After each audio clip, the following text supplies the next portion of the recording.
Hey guys, I'm Paul, the running shoe guru. This is Marathon Handbook, and this is the new On Cloudboom Echo 3.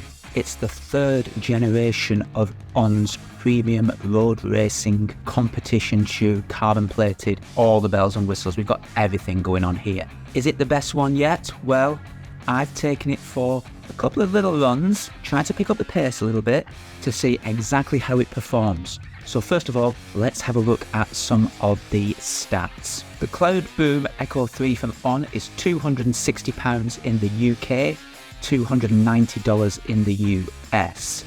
It weighs in a men's US 8.5, which in the UK would be a 7.5. So at a small size, it weighs in at around 215 grams, 7.58, 7.9 ounces.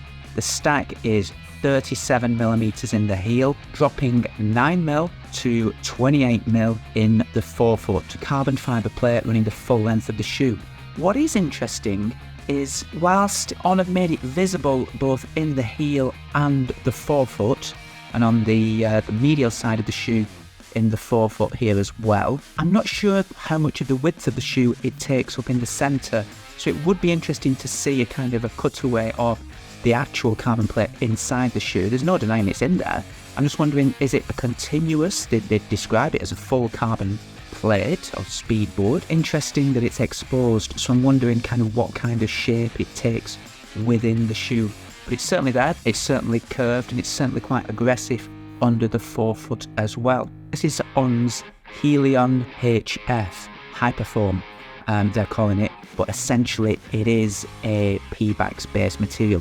Feels quite similar in texture to that found on the Adios Adizero Pro 3. It must be said, it does have that same type of feel. Now, I don't know whether it's due to the combination of the way they sandwiched the carbon plate in there, that it does feel a little different. Whether there's two densities of the foam, I'm not sure. Feels slightly firmer on the top layer at both the carbon plates, certainly in the forefoot, than in the rear foot. But again, that could be due to the fact that the way you just stand in the shoes, your foot drops back into the shoe. You do notice the compression easily in the heel here. The Cloud Tech from On is still in there, albeit not really sure what purpose it's serving in this shoe.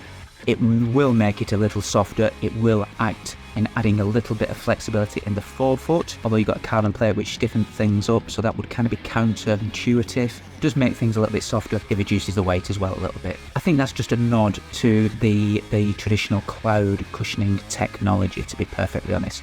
The fit is superb. I've never had an On shoe that doesn't fit very well.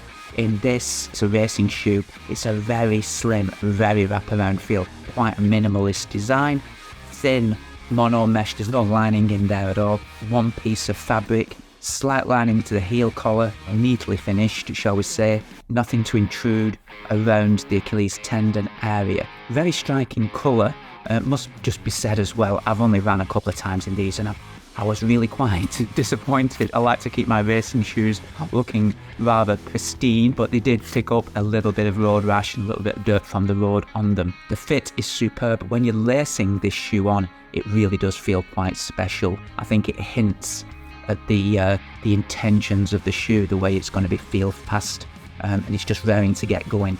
Fits very much like a track spike. You'll know what I mean by that. It's very close, wraps around the foot, there's no excess, and it fits and moves with the foot very well. First impressions were great. It is a little bit spendy at $260. It's the top end of the price bracket when compared to the competition.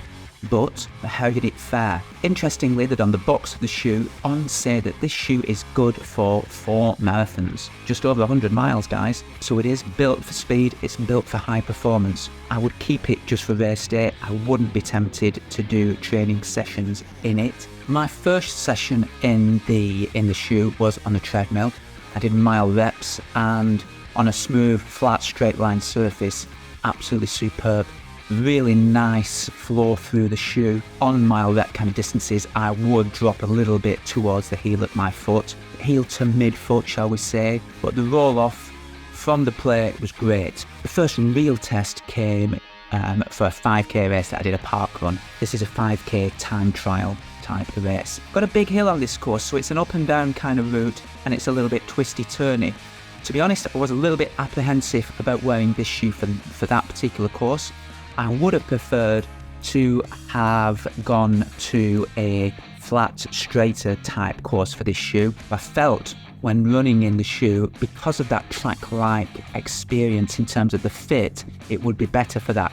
But it must be said, on the twists and turns, it's not a mega high stack, it's 37mm, but it's a relatively narrow footprint here. That said, coped really well.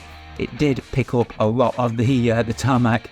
I'm not sure why it picked up so much, to be honest, but I think it was a warm day. I'm not sure whether the tarmac in the park was kind of melting a little bit. I'm not sure, or whether it had been resurfaced, but it picked up a little bit of grit. That said, grip rather, great. Even on twisty-turny sections of the course, no problems at all. The route I chose was, it's got a steep hill on the route. Great to get up onto the toes. The shoe worked really well, and on the flat, straight sections, superb. Couldn't ask for anything more from the shoe. What would I wear the shoe for? I don't think I would wear it for a marathon, to be perfectly honest. I think for me, 5k, sure, 10k, yes. Half marathon, I'm not sure. There are other shoes that are a little bit softer, and I think I personally prefer a slightly softer feel. That said, I think people could definitely wear it for half marathon if you prefer the firmer shoes. I think this sits a little bit firmer than the Adidas Pro, very similar. And I think the difference is probably the placement of the carbon plate in the forefoot that makes this one feel a little bit firmer. But otherwise quite a similar feel and experience. No doubt about it, it would go into top 5 of carbon plated racing shoes if we were doing that list again. You can check that video out on the links. But certainly exciting times. On our moving away a little bit from the pure cloud tech that we saw from a few years ago. The forms are developing. We're seeing these P-Bags based forms, albeit under the Helium name from On. And the shoes remain, for me, the nicest fitting and the nicest engineered shoes on the market. But for now, the Cloudboom Echo 3 is certainly the best racing shoe to date from On.